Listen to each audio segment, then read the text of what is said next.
Salut à tous, bienvenue si vous nous rejoignez. Si c'est la première fois que vous écoutez Studio Qualita, eh bien bienvenue. Pour vous aujourd'hui, Yoël Bérébi et Youssef Ruck, ce sont deux jeunes entrepreneurs parce que vous savez qu'on a pris la décision chez Qualita d'essayer de donner un petit coup de pouce, de mettre en valeur les nouveaux immigrants qui essaient de percer, de se lancer dans le business. Donc Yoël Bérébi, bonjour. Bonjour. Bienvenue. Merci. Alors, vous êtes chef diplômé de l'école de Lausanne, chef cuisinier, chef pâtissier et maître d'hôtel. Tout à fait. Comme ça, on est dans l'ambiance. Voilà, exactement. Voilà. Et vous, Youssef Ruck, bonjour. Bonjour. Alors, vous êtes pro en négociation. On va dire que votre atout, c'est quand même la langue, puisque vous êtes arrivé en Israël, vous aviez 7 ans. C'est ça, exactement. Donc, vous êtes comme un poisson dans l'eau ici. Exactement, c'est ça. Et c'est vrai que j'imagine que vous, ça doit vous aider, parce que l'hébreu, c'est pas encore tout à fait ça. Tout à fait. Donc c'est un bon mélange tous les deux pour essayer de travailler et de réussir. Alors, quel est votre projet et qu'est-ce que vous faites, Yoël ? Alors en fait, notre société s'appelle Catering. Ça s'appelle Maestro, non ? Ça s'appelle Maestro ? Maestro, pardon, excusez-moi. Bah oui, Ça doit être l'émotion. C'est l'émotion. Voilà. Alors, se définit donc en deux catégories. Donc la première, c'est tout ce qui est événementiel. Donc en fait, on a décidé il y a maintenant 1 an de créer Maestro événementiel parce que on est face souvent à des personnes, des francophones notamment, qui sont ou en Israël ou en France et donc qui ont un besoin réel de trouver une solution pour leur mariage ou leur bar mitzvah ou peu importe. Donc ils ont du mal, en tout cas pour leur événement. Ils ont du mal parce qu'ils ont des barrières par rapport déjà à la langue, par rapport au menu qu'ils comprennent pas souvent, par rapport à des conditions générales qui sont un petit peu différentes de ce qui se passe en France, comme par exemple au niveau des salles où on doit payer par exemple la partie décoration et la partie sono, etc., qui sont souvent à part. Il n'y a rien qui est englobé. Il n'y a rien qui est englobé effectivement dans le tarif. Donc nous, on est là un petit peu pour décrypter un petit peu tout ça, leur expliquer déjà comment ça fonctionne, surtout faire une évaluation du budget parce que souvent les gens ils font une très mauvaise évaluation de leur budget. Ce qui souvent arrive qu'ils arrivent à des prix à la fin qui sont astronomiques et c'est pas du tout ce qu'ils avaient prévu de faire. Donc nous, on évalue exactement ce qu'ils ont besoin en passant par la robe de mariée, en passant par le coiffeur, en passant par la maquilleuse. Vous faites tout, quoi. Exactement. On évalue un budget total et ensuite on fait des propositions donc aux clients qu'on a devant nous. On lui explique exactement quelles sont les maquilleuses qui vont pouvoir lui proposer par rapport à son budget, quelles sont les salles qui correspondent à leur budget, etc. On affine déjà la recherche pour ensuite aller directement vers les salons qui correspondent donc à la recherche des clients. Par exemple, vous avez des clients qui vont vous dire « je veux une roupa à l'extérieur ». Ou je veux une salle où la roupa est très grande, ou je veux une salle de buffet qui soit très grande comme on faisait à la française, etc. Donc en fonction de tous ces critères-là, nous, on sait quelles sont les salles qu'il va falloir directement proposer.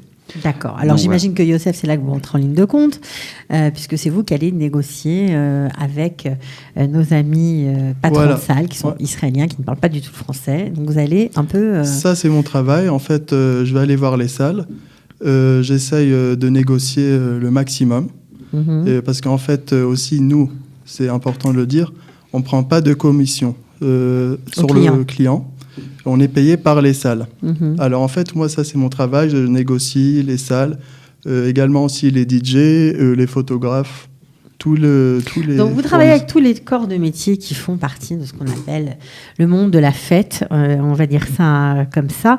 Alors, Maestro, on comprend le titre, mais pourtant, Yoël, vous étiez diplômé, cuistot, vous étiez dans la cuisine, alors c'était obligatoire de se lancer dans l'événementiel ? Oui, tout à fait. En fait, ce qui s'est passé, c'est qu'effectivement, je suis diplômé en cuisine. Comme vous le savez... de Lausanne, assez prestigieuse quand même, il faut le préciser.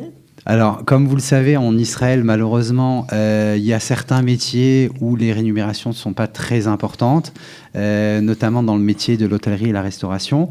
Donc, d'où la raison pour laquelle, il y a quelques années, il y a 2 ans plus exactement, nous avons décidé de monter le catering, la partie traiteur, avec mon associé ami Yossi Ruck qui est en face, qui donc... la partie traiteur et events, les deux. Alors au début, on a monté que la partie traiteur. D'accord. Ensuite, on s'est rendu compte qu'on avait beaucoup de demandes, justement au niveau de différents salons. Bon, malheureusement, en Israël, les salons ont l'exclusivité sur la partie traiteur dans la plupart du temps. Oui, on ne peut pas choisir une salle et puis venir avec son traiteur. En tout cas, c'est compliqué. Exactement. Et ça coûte très cher. Voilà, exactement. Donc, en général, les gens ont déjà on leur impose en fait un traiteur qui sont déjà dans la salle. Donc, on s'est dit pourquoi pas justement créer un filtre entre le client et les différents salons. C'est-à-dire qu'il faut savoir que nous, quand on propose une salle, on a goûté déjà les plats qui sont proposés dans les salles. On connaît tous les plats qui sont dans le menu, toutes les salades. On assiste également au niveau de la dégustation, c'est-à-dire qu'avant la signature du contrat, il y a une dégustation qui est faite, avant ou après, ça dépend des salles, il y a une dégustation qui est faite, et nous on est là, moi en tant que chef justement, c'est là que je vais donner mon appui. Et puis ce qui est bien ici, c'est qu'on peut changer, quoi. On peut dire enlever le sucre dans les carottes. Exactement. Exactement. Pas de la coriandre partout. Exactement. D'ailleurs, il y a beaucoup de salles qui ont changé leur recette grâce à mes interventions, effectivement. Il y a aussi le choix des vins, etc., que ce qu'on doit choisir comme vin en fonction des menus qui ont été choisis, et puis aussi en fonction des origines des invités, il faut le dire. Je veux dire, quand vous avez 70% d'Ashkénazes et 30% de séfarades, le menu, les goûts ne seront pas les mêmes, donc le menu sera un petit peu différent. Au niveau des tranches d'âge, etc., on essaye d'adapter les menus en fonction des tranches d'âge, etc., ce que font pas forcément les salles, puisque vous proposez un menu à l'emporte-pièce. Okay. Nous, on essaye d'affiner un petit peu tout ça. Alors, en plus de ça, vous avez un truc sympa, je crois que c'est comme ça que vous avez démarré, vous avez lancé le concept de box de Shabbat. Alors, c'est quoi la box de Shabbat ? Alors, la box de Shabbat, c'est un concept qu'on a lancé bientôt pratiquement 2 ans, Bezrat Hashem. Il y en a d'autres qui le font, mais il y en a d'autres qui le font, effectivement. Sympathique. Tout à fait. Ça fonctionne assez bien. Puisque c'est au niveau des repas, il y en a un petit peu pour tous les goûts. Qu'est-ce qu'on trouve dans la boîte du Shabbat ? Alors, ça peut être très bien des plats pour les Tunisiens, comme de la pkeila, de la gnaouia. Je commence par les Tunisiens parce que je suis tunisien. Mais ça peut être aussi des plats français, comme du bœuf bourguignon, comme des assados sauce au pruneau, comme des foies de volaille, etc. Et ça peut être aussi très prochainement des plats ashkénazes, comme du gefilte fish, du tchoulent, des choses comme ça. D'accord, donc c'était des box à l'unité, c'est ça ? Et vous livrez ? Exactement. On livre à domicile. Ça, et on sympa. a aussi une boutique à Talpiot où les gens ils peuvent venir sur place et choisir au poids. En boutique, c'est sympa. au poids. Vous situez où à Talpiot ? À Poalet Tzedek 2. Ben voilà, comme ça on sait tout. Voilà, et un parking gratuit. Ok, donc ça c'est important. Donc pour le Shabbat, vous avez pensé à tout. Pour la fête aussi, l'organisation. Comment vous êtes rencontrés tous les deux ? Parce que c'est plutôt rigolo. Ça, c'est une longue histoire.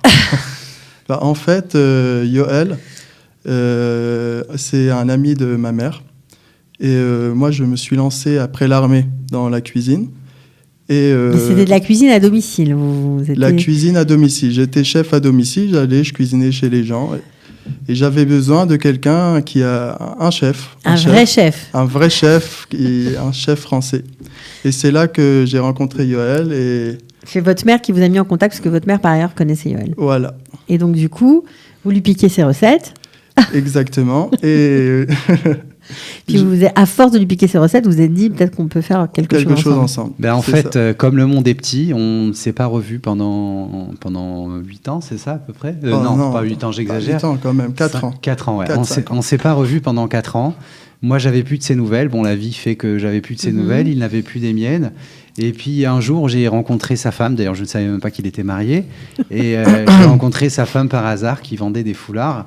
Et puis, elle me dit mais tu es le Yoël Bérébi dont mon mari parle tout le temps quand il fait une recette. Je lui dis oui. Et je lui dis ton mari, mais tu es marié avec Yosef Ruck. Elle me dit oui. Je dis mais c'est incroyable. Alors, elle me dit viens le voir, il est en bas.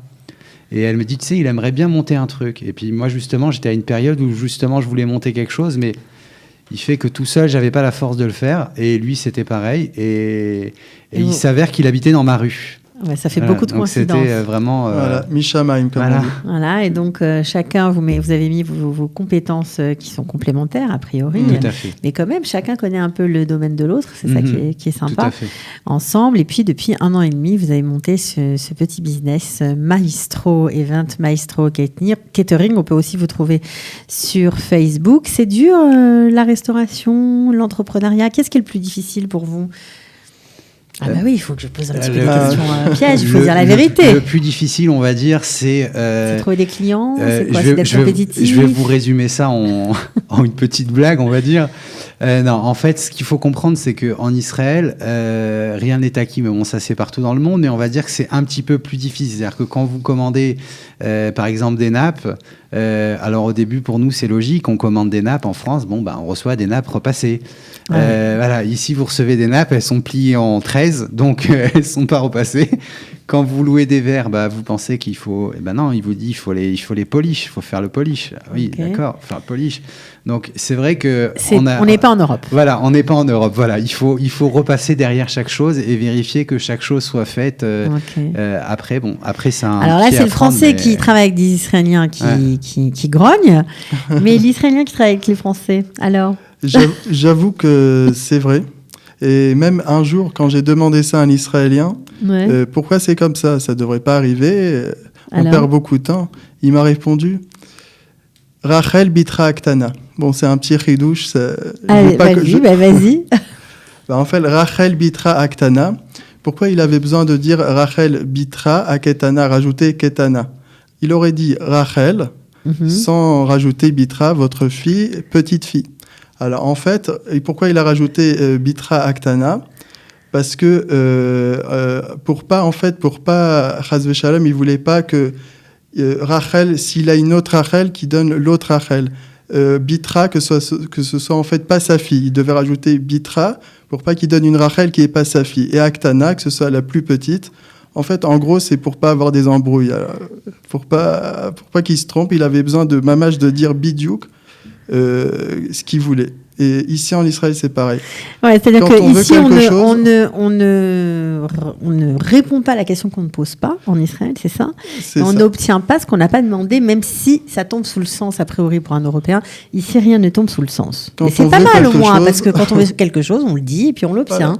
Il faut aller au bout de ses idées. Ça, c'est et vraiment...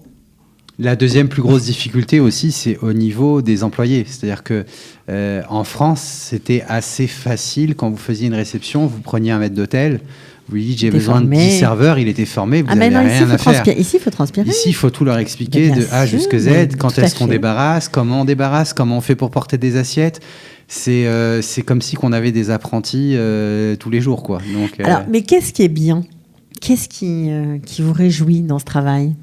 Qu'est-ce qui est bien, c'est le challenge en fait. En fait, les réceptions en Israël, c'est un challenge vraiment à 100%. Moi, j'adore les challenges. Donc voilà, c'est ça qui est extraordinaire, c'est qu'à la fin du compte, malgré tout, on arrive toujours à s'en sortir. Ça sort toujours super bien. Les clients sont toujours super contents. Puisque, comme vous avez pu le constater, pour l'instant, on a fait très peu de publicité. On travaille quasiment qu'avec du bouche à oreille. Vous avez à peu près 4 réceptions en tant que traiteur par mois. Exactement. Et d'autres événements en cours pour la partie event. C'est super. Donc, en tout cas, on était content de vous recevoir. On était content de vous donner un petit coup de pouce, un petit coup d'éclairage. On espère que ça va continuer à se développer. Voilà, puisque les francophones tendent la main aux francophones. C'est exactement le propos de cette rubrique. Tout à fait. On vous souhaite bonne chance. Merci beaucoup. Et puis le mélange comme ça, israélien, francophone, c'est chouette. Je trouve ça bien. Bon courage. C'était le but. Voilà. À bientôt. Merci beaucoup. Ciao, bye.